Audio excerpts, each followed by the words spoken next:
everyone. I'm Dr. Andrew Warburton, talking to you from our office at UKZN. I thought I'd tell you a little bit about the music that I'm going to be presenting for my recital at Northwest University Potschefstroom on the 1st of August. I'm really excited about it.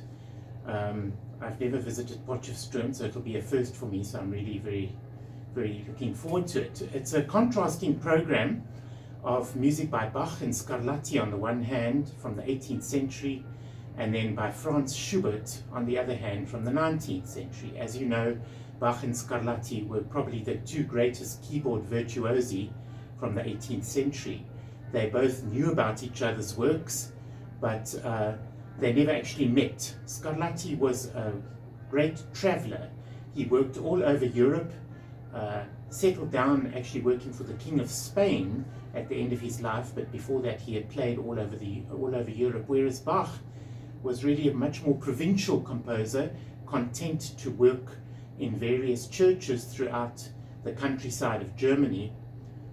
He never really was given much to travel, and his music is much more conservative in a certain way, given his Lutheran background, whereas Scarlatti's music envelops many different styles from his native Italy and also from various other countries, and indeed Spanish music that he adopted. So I'm going to play 8 contrasting sonatas by Domenico Scarlatti, and then 2 major works by Bach, the Italian Concerto, which is actually Bach's homage to great Italian composers such as Scarlatti, and also Vivaldi, whom Bach greatly admired. And then the other great Bach work is the Chromatic Fantasy in Fugue in D minor, which shows off another side of Bach, namely one aspect of his composition that has sort of faded away in the 20th century. Today, classical musicians are not expected to improvise in the same way that they were in the 18th. And this piece that starts off with this large extemporized fantasia, really, which is really improvised. In those days, for instance, a composer would show off his improvisation skills by being given a theme, which he would then extemporize on for sometimes up to half an hour.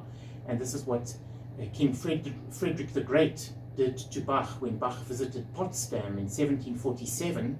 He gave Bach a theme, which Bach sat down straight away and played a whole lot of variations, and later composed the musical offering, which is a large hour-long work dedicated to the king by way of a gift. So that accounts for the music from the 18th century that I'm going to play in this recital. And then we'll move ahead to the early 19th century for 2 works by probably my favorite composer of all, Schubert. As you know, born in 1797, he died in 1828 at the ridiculously young age of 31, but not before having composed some of the greatest music ever composed, in my view. I've chosen 2 of his really great works, the Drei Klavierstücke, or the 3 piano pieces, D946, which is a very late work. It has a simplistic title which really belies the complexity of the music, and I'm sure you will enjoy it. And then to end off will be the great Wanderer Fantasy. I played an excerpt now. As you can hear, it's a very virtuosic work. It's been called amongst the 10 most difficult works ever written for the piano. In fact, the great Russian pianist Sviatoslav Richter said that it possibly was the most difficult work. Anyway, it's very difficult to play it on a modern piano. You must remember that in those days, pianos had a much lighter action, so it's very exhausting to play it on a modern piano, but nonetheless very thrilling for an audience. And it consists of 4 sections that are played without a break, hence the title Fantasy as opposed to Sonata, where there are gaps between the movements. In this work, Schubert uses the theme of his earlier song, The Wanderer. That's why it's called The Wanderer Fantasy. He uses that as the theme of his slow movement, and it's a very particularly beautiful theme.